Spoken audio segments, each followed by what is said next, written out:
Пожалуй, третий по важности сюжет после массированных обстрелов украинских городов и второй волны мобилизации – это потенциальное вступление в войну Беларуси. Сегодня Беларусь – единственный союзник России, который хотя бы в какой-то мере отвечает этому параметру. Она не участвует в войне на стороне России, но хотя бы предоставляет свою территорию, а ныне и технику для ведения войны. Союзников получше, чем страна в 15 раз меньше и с гораздо более деструктивным режимом, у Путина нет. Потому любое заявление Лукашенко привлекает внимание. Сейчас мы не находимся в том мире, где можно что-то утверждать. Мы находимся в мире вероятностей, и этот ролик о том, почему вероятность прямого военного вторжения Лукашенко на украинскую территорию скорее низкая, чем высокая.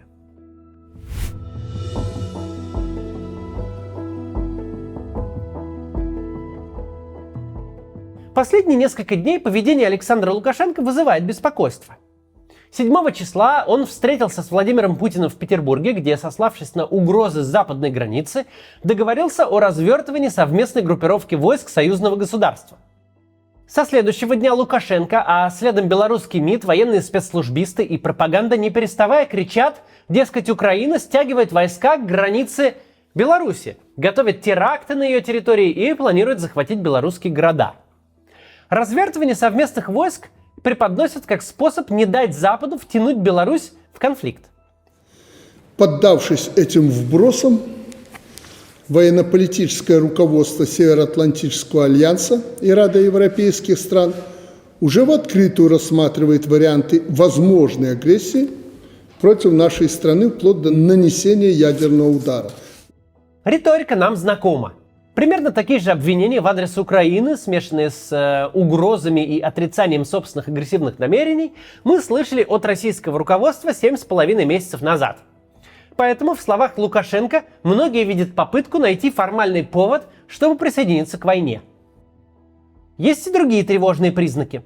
Позавчера в Беларуси сократили список оснований для отсрочки от призыва, а также в первом чтении приняли закон, согласно которому КГБ может запретить гражданину выезжать из страны, если это противоречит соображениям национальной безопасности. Это уже похоже на предвестник мобилизации. В это же время со стороны Украины ничего, что можно было бы принять за подготовку к нападению, нет. Напротив, ВСУ, опасаясь удара с севера, минирует железные автомобильные дороги в несколько рядов и взрывает мосты. Очевидно, что эта мера помешает наступлению в обе страны, и очевидно, что страна, которая это делает, наступать не собирается. Также Владимир Зеленский призвал страны Большой Семерки разместить миссию международных наблюдателей на границе. Белорусский МИД сразу отмел этот вариант, назвав отправку миротворческих сил третьей страны прямым вмешательством в украинский конфликт.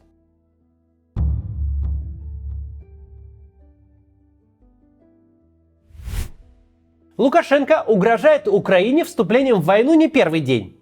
Еще с апреля он проводит на границе учения, вынуждая ВСУ оттягивать часть солдат с активных направлений.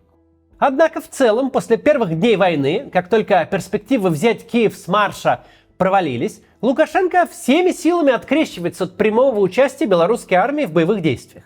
И вот теперь, когда российские войска терпят унижение за унижением, когда стало очевидно, что стать соавтором большой победы не получится, Лукашенко вновь активизировался.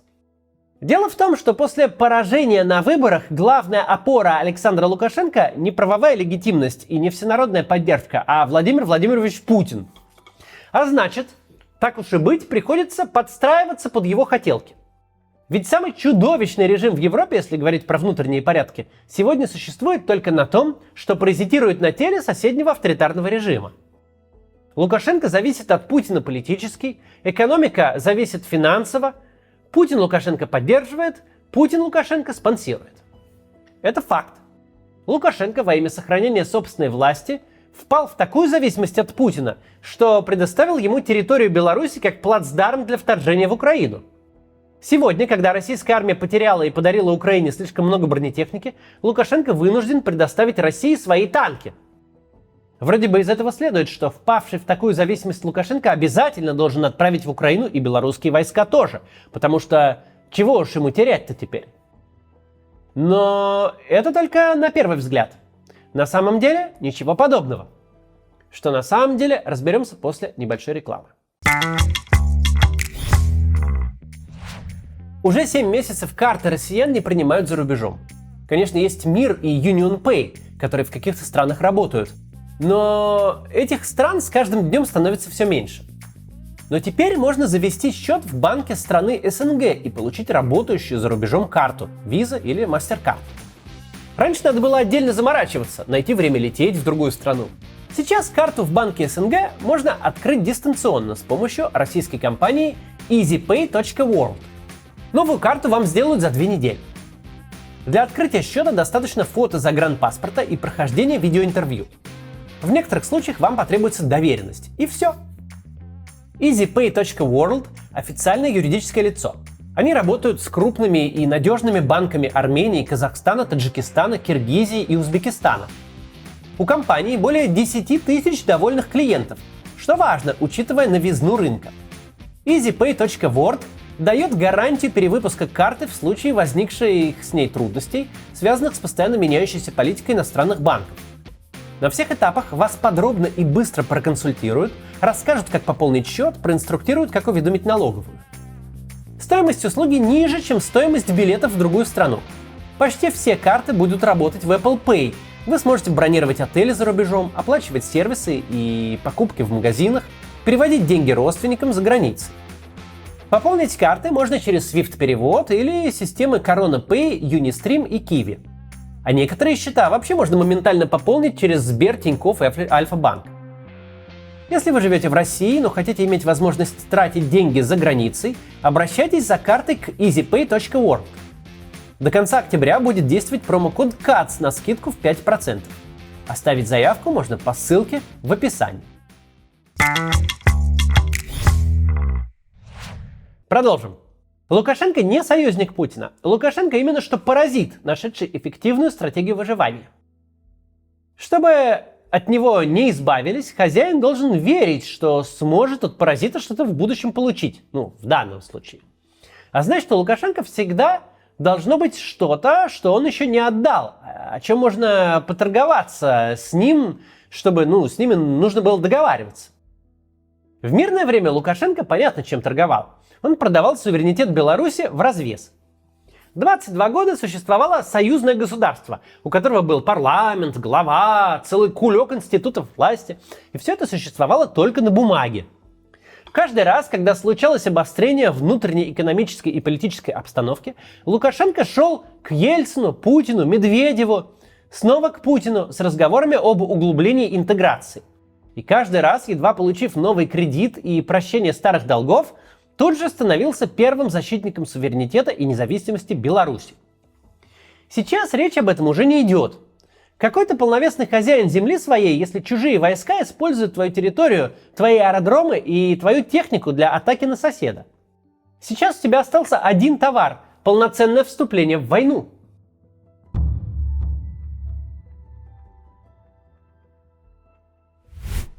Что будет означать для Лукашенко полноценное вступление в войну? Во-первых, он получит санкции в том же объеме, что Россия, только ущерб будет больше. Беларусь маленькая экономика, это менее 70 миллиардов долларов в год, в 20 раз меньше России. Демонстративно жестко наказать ее, ввести глухое эмбарго на любое сотрудничество будет экономически безвредно, а политически очень удобно для Европы и Соединенных Штатов. Во-вторых, все те проблемы, что тянутся с революционного 2020 года, вновь встанут в полный рост. Мы об этом уже говорили. Белорусский режим похож на российский, чем дальше, тем больше до степени смешения. Но Беларусь не Россия. Беларусь — это 10 миллионов моноэтнического и монокультурного населения. Это одна из самых урбанизированных стран Европы. У Лукашенко нет Тувы, нет Дагестана, нет Бурятии, нет медвежьих углов, откуда можно набирать людей на войну без ущерба для собственного режима. О любых людских потерях моментально узнают все белорусы. То есть те люди, которые 2,5 года назад внятно сказали, что старого президента больше не хотят. В-третьих, силы Лукашенко незначительны по сравнению с силами Путина. Белорусская армия в случае попадания во фронтальную войну довольно быстро будет уничтожена. Никакого влияния на общий ход боевых действий она не окажет. Все, что реально произойдет, лукашенковский режим лишится армии. Ну и, наконец, у Лукашенко совершенно нет уверенности в том, что армия ему лояльна. Мы многое видели в 2020 году. Мы видели сцены абсолютной бесчеловечности. Но чего мы не видели, чтобы в подавлении протестов была вовлечена армия? Милиция, да. ОМОН, тем более. В каком-то количестве применялись внутренние войска. Но армия нет. Не было похоже, что Лукашенко рассматривает армию как опору собственного режима. На самом деле, в условиях войны мы возвращаемся к тому же статусу, что был у нас в условиях мира. Лукашенко торгует тем, чего на самом деле не может дать. Без Беларуси как суверенного государства он никогда и никому из хозяев Кремля не был нужен.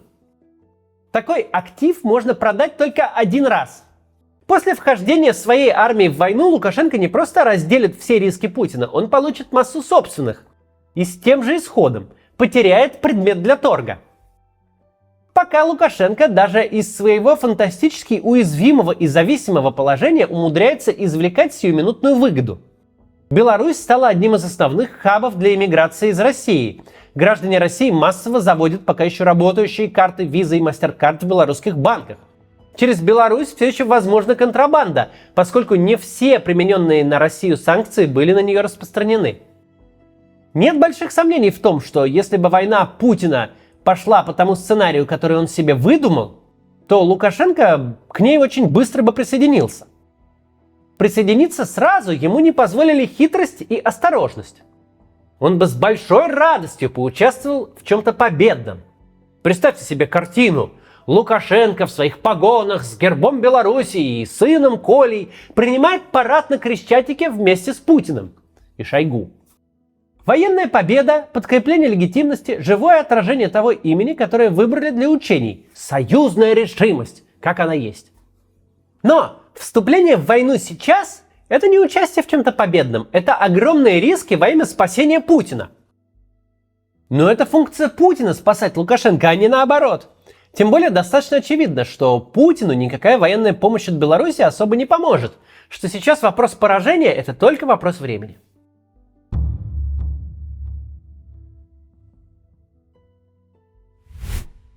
Чтобы ни в коем случае не дать прогноз, сегодня возможно все, но оценить вероятность вступления Беларуси в войну нужно задать себе простой вопрос. Почему Лукашенко до сих пор в нее не вступил? Не вступил, пока российские войска стояли в окрестностях Киева, пока брали город за городом, пока ситуация на фронте не состояла исключительно из поражений и отступлений. Не вступил хотя бы на этапе окопной войны, на том статус-кво, который сложился к лету. Все это время Лукашенко был нереализованной угрозой и, безусловно, играл свою важную роль в войне. Не только в качестве плацдарма для нападений и обстрелов, но в качестве той силы, которая не позволяет украинским властям считать угрозу для столицы в полной мере исчезнувшей, не позволяет бросить свои войска на Донбасс и Херсон, оставив Киев без защиты. Реализация этой угрозы скорее нужна Путину идеологически. У России появится союзник в войне. Это можно продать внутренней публике как новый шаг на пути эскалации, новый шаг перед началом той самой конкретной операции. Ракетные удары, мобилизация, вовлечение Беларуси. В этом ряду это должно понравиться телеграм-каналам, должно как-то компенсировать провалы на фронте. С другой стороны, никогда еще такого не было, чтобы Путин сумел решить свои внутренние проблемы за счет Лукашенко. Все и всегда работало наоборот. Нет сомнений, что Лукашенко плевать на своих граждан и на своих солдат. Мы достаточно хорошо знаем этого человека, чтобы рассчитывать, что он дрогнет, когда территория Беларуси станет легитимной военной целью. Но мы точно знаем, что Лукашенко не плевать на себя. Мы точно знаем, что за шкуру свою он трясется не меньше, а скорее больше, чем Путин за свою. И также точно знаем, что за шкуру Путина Лукашенко трясется только в той степени и только до тех пор, пока Путин единственная опора во власти. Мы точно знаем, что в отличие от Путина Лукашенко не живет в мире никаких идеологических фантазий, что он очень рационален тогда, когда дело доходит до сохранения власти. Ему не вопрос угробить страну, но при условии, что власть в угробленной стране останется за ним. Вступление в войну на нынешнем ее этапе не сохраняет власть. Вступление в войну его власть может только ослабить. Это Путин в феврале мог погрузиться в иллюзию о том, что украинская армия какая-то шутка, украинского государства не существует, а Киев будет взят за 3 дня. Лукашенко видел то же самое, что и мы с вами. У него иллюзий остаться не могло. Вступление белорусской армии в войну не будет значить ничего, кроме гибели этой армии, во-первых, и статуса воюющей страны со всеми вытекающими, во-вторых. Оба результата приближают конец режима Лукашенко, они отдаляют. Мы не исключаем ничего, в том числе экстремальных вариантов, вроде того, что Путин поставит Лукашенко прямой ультиматум. Либо участвуешь, либо теряешь власть. Или вообще мы тебя в Москве в тюрьму посадим. Но если исключить такие сценарии, вероятность прямого белорусского участия в войне сейчас представляется довольно низкой. Не исключенной, но довольно низкой.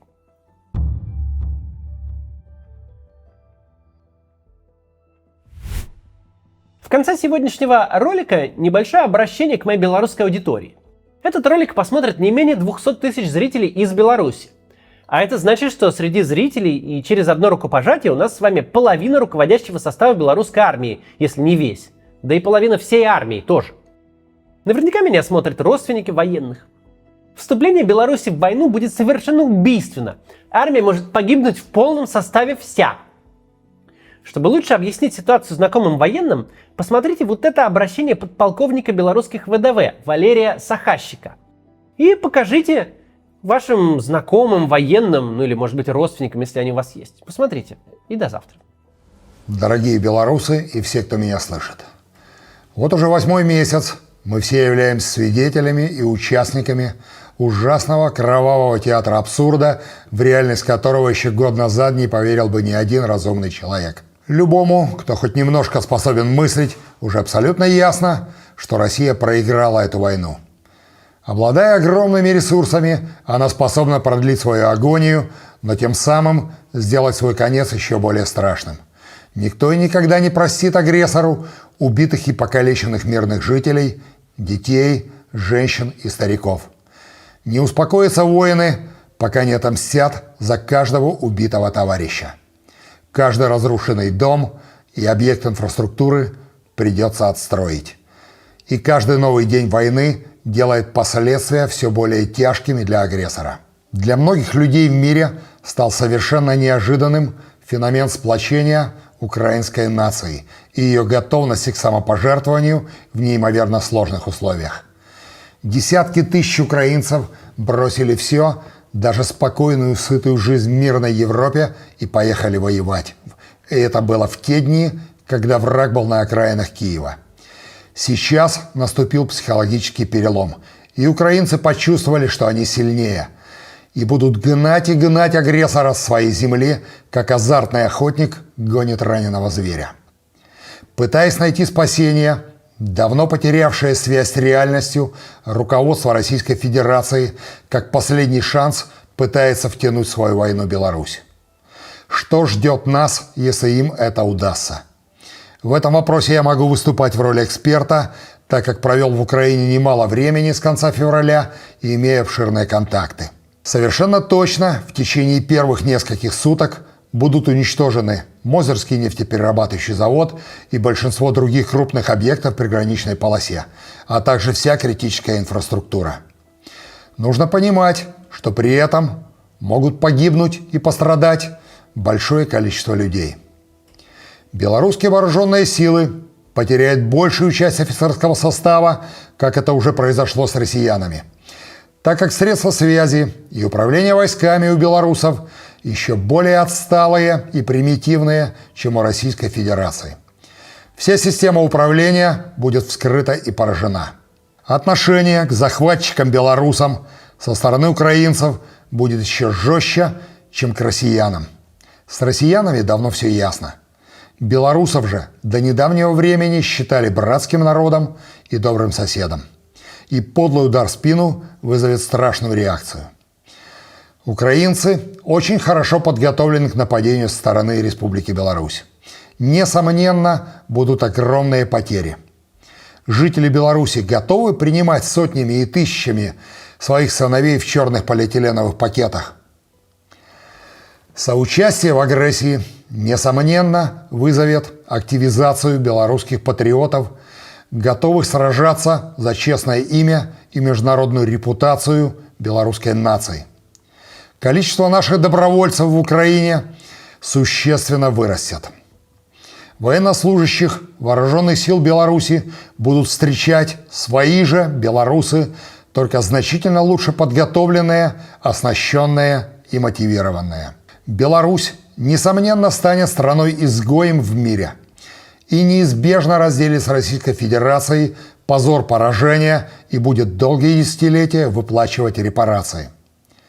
Вооруженные силы Украины на сегодняшний день, несомненно, являются армией номер один в Европе. При такой поддержке всего цивилизованного мира они точно справятся с защитой Родины от удара с севера.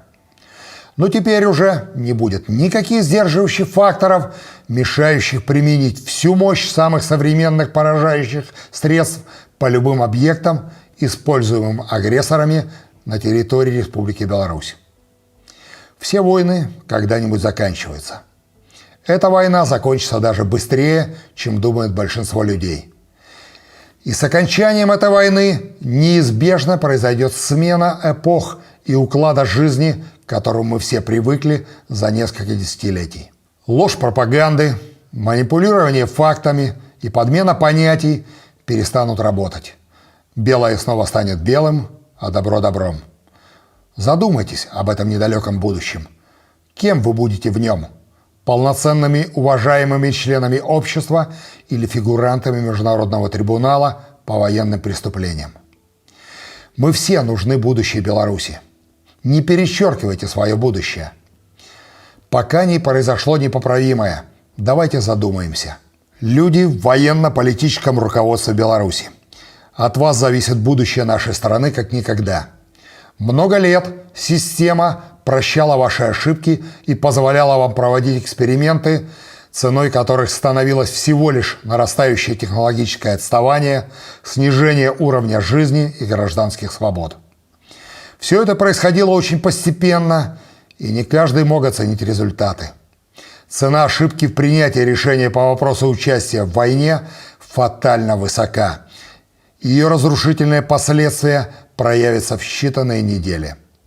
И самое страшное – исправить что-либо будет уже невозможно. Вы не боитесь, что вас проклянут ваши же дети и внуки? А у очень большого количества белорусов дети просто не родятся. И главный вопрос – зачем все это? Украина никогда не угрожала Беларуси и не угрожает сейчас. Украина проявляет феноменальную выдержку и ни разу не ответила на летящие с территории Беларуси ракеты и беспилотники, хотя давно уже имеет достаточный боевой потенциал для такого ответа. Я оцениваю это как великую мудрость украинского народа, рассчитывающая развитие ситуации на несколько шагов вперед. Ибо первые же убитые и раненые мирные белорусы при таком ответе, а это неизбежно, поссорят наши народы на десятилетия. Вы скажете, что Беларусь попала в слишком большую зависимость от Российской Федерации и не может отказаться от соучастия в агрессии. Довод абсолютно несостоятелен. Белорусы – феноменально умная, трудолюбивая и предприимчивая нация. Нужно только дать людям свободу проявить свои таланты. И мы совершенно точно за небольшое количество лет станем самодостаточным, успешным европейским государством. Я знаю, о чем говорю, поскольку имею честь уже много лет руководить большим коллективом белорусов, работающим в нескольких странах Европы. Призываю вас осознать всю серьезность происходящего и ужасные возможные последствия. Каждый из нас, пусть в разной степени, но может повлиять на будущее Беларуси. Если мы впустим войну на свою землю, в стороне не удастся остаться никому. Дорогие сограждане, взываю вас к благоразумию, осознанию ответственности за будущее наших детей.